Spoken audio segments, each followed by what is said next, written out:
राज ठाकरे मातोश्रीवरून निघालेले आहेत। उद्धव ठाकरे यांच्या भेटीनंतर राज ठाकरे हे बाहेर पडतानाची दृश्य आपण पाहतोय। मातोश्रीवरून राज ठाकरे निघालेले आहेत। जवळजवळ 2.5 ते 3 तास दोघांमध्ये मातोश्रीवर भेट झाली। स्नेहभोजनासाठी ते सहकुटुंब पोहोचले होते आणि आता ते मातोश्री इथून निघतानाची ही थेट दृश्य आपण पाहतोय।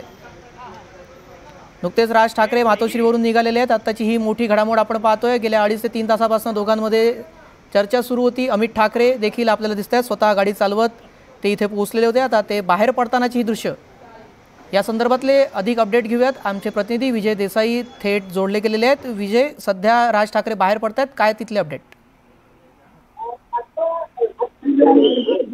राज ठाकरे आणि त्यांचे जे कुटुंबीय आहेत ते या ठिकाणी आता बाहेर निघाले आहेत, मातोश्रीच्या बाहेर निघालेले। आणि आता नेमकी काय चर्चा झाली हे समजू शकलेलं नाही, कारण राज ठाकरे असतील, त्यांच्या मातोश्री आहेत त्या होत्या, अमित ठाकरे होते, त्यांची अमित ठाकरेंची पत्नी होती आणि त्यांचे कुटुंबीय जे या ठिकाणी आले होते। आणि या ठिकाणी आता नेमकी काय चर्चा होते, आता हे दीपोत्सवाला पुन्हा राज ठाकरे यांच्या कार्यक्रमाला येतात का उद्धव ठाकरे, हे सुद्धा आता पाहावं लागणार आहे।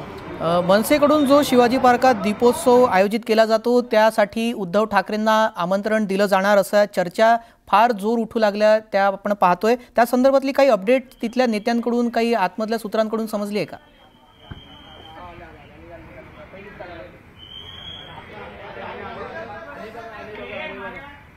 विजय, माझा आवाज येतोय आपल्याला? काही तांत्रिक कारणामुळे विजय यांच्यापर्यंत आपला आवाज पोहोचू शकत नाही, त्यांच्याशी नंतर संपर्क साधूयात। मात्र सध्याची घडामोड आपण पाहतोय की राज ठाकरे हे मातोश्रीवरून निघालेले आहेत। मनसे अध्यक्ष राज ठाकरे मातोश्रीहून निघालेले आहेत। 2.5 तास दोघांमध्ये चर्चा झाली, राजकीय चर्चा होण्याची शक्यता वर्तवली जात होती। त्यातून आता दोघांमध्ये काय राजकीय चर्चा झाली आहे त्या संदर्भातले काही अपडेट अद्याप मिळालेले नाही। तरी मात्र आपण पाहतोय 2.5 तास दोघांमध्ये भेट झाली, चर्चा झाली। स्नेहभोजनासाठी सहकुटुंब राज ठाकरेंचं कुटुंब मातोश्री निवासस्थानी उद्धव ठाकरेंच्या भेटीसाठी पोहोचलं होतं। त्यानंतर आता 2.5 तासानंतर राज ठाकरे मातोश्रीहून आपल्या निवासस्थानी शिवतीर्थकडे रवाना झालेले आहेत। मात्र मीडियाला आणि आता नेमकी काय चर्चा झाली हे समजू, या दोघांमध्ये काय चर्चा झाली, कुठली राजकीय चर्चा झाली आहे का ते समजू शकलेलं नाही आहे।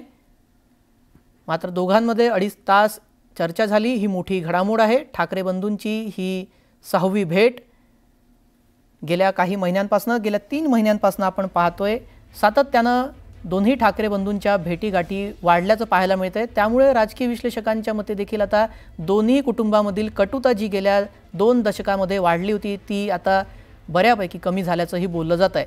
त्यामुळे आता स्थानिक स्वराज्य संस्थांच्या निवडणुका समोर येऊ घातलेल्या आहेत। त्यासाठी दोन्ही बंधूंचं मनोमिलन हे दोन्ही पक्षासाठी कितपत फायदेशीर ठरतं पाहावं लागेल। या संदर्भात चर्चा करण्यासाठी ठाकरे गटाच्या उपनेत्या सुषमा अंधारे आपल्यासोबत जोडल्या गेलेल्या आहेत। सुषमा अंधारे जी, उद्धव ठाकरे आणि राज ठाकरे गेल्या काही महिन्यांपासून 6व्यांदा ही भेट झालेली आहे। युतीच्या चर्चा आता फायनल झाल्या आहेत का?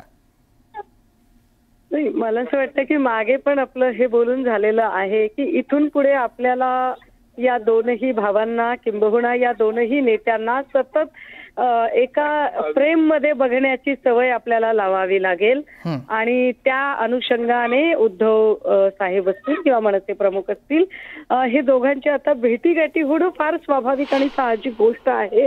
राहिला प्रश्न आजच्या स्नेहभोजनाच्या भेटीमध्ये नेमकं काय घडलेलं होतं किंवा यात नेमका काय ठरलेलं आहे, पालिका इलेक्शनच्या संबंधाने काही भूमिका आहे का? मला वाटतं या संबंधाने अधिकृत उद्घोषणा ज्या काही असतील त्या स्वतः दोनही पक्षप्रमुखांनी करणं जास्त योग्य असेल। त्यावर मी आत्ता काही भाष्य करू नये। जी, पण ही 6वी भेट आपण पाहतोय, सातत्यानं भेटीगाठी वाढतायत, पण ज्या वेळेला कार्यकर्त्यांसाठी किंवा वाटाघाटी जागेची होते त्यावेळेला कार्यकर्त्यांची नाराजी दोन्ही बंधू कशा प्रकारे सावरतील काय वाटतं? नाही, आता कार्यकर्त्यांची नाराजी वगैरे असायचं काही कारण नाही। जेव्हा दोनही पक्षप्रमुखांनी हे स्पष्ट केलेलं आहे की इथून पुढे महाराष्ट्रासाठी आणि मराठी अस्मितेसाठी अशा छोट्या मोठ्या गोष्टी आपल्याला बाजूला ठेवायला लागतील, तर त्यात काही फार मोठी गोष्ट नाही। मला वाटतं की उद्धव साहेब असतील किंवा राज साहेब असतील, दोघेही या संबंधाने। सुषमाजी, मग आता दोन्ही बंधू ठाकरे बंधू एकत्र आलेल्या दोघांची युती जवळजवळ नक्की समजूयात, तर मग मवियाचं भविष्य, राजकीय भविष्य कसं काय? मवियाच्या राजकीय भविष्यावर आता आपण लगेचच इतक्या घाईघाईने व्यक्त होण्याची गरज नाही. त्याही पेक्षा महत्वाचं की मला वाटतंय येणाऱ्या उद्या किंवा परवा ज्या पद्धतीने सगळे पक्ष एकत्रित येऊन निवडणूक आयोगाची भेट घेत आहेत, त्यामध्ये मनसे प्रमुख सुद्धा आहेत आणि तिथेच कदाचित आपल्या मनसे आणि सेनेची नेमकी भूमिका काय असणार आहे आणि महाविकास आघाडीची काय भूमिका असणार आहे या संबंधाने बऱ्याच गोष्टी स्पष्ट होतील. So please wait and watch. काही वेळासाठी जर आपण थांबलात तर बऱ्याच गोष्टींची उत्तर आपल्यालाही मिळतील. धन्यवाद सुषमाजी, आपण या संदर्भात न्यूज 18 लोकमतशी बोललात त्यासाठी.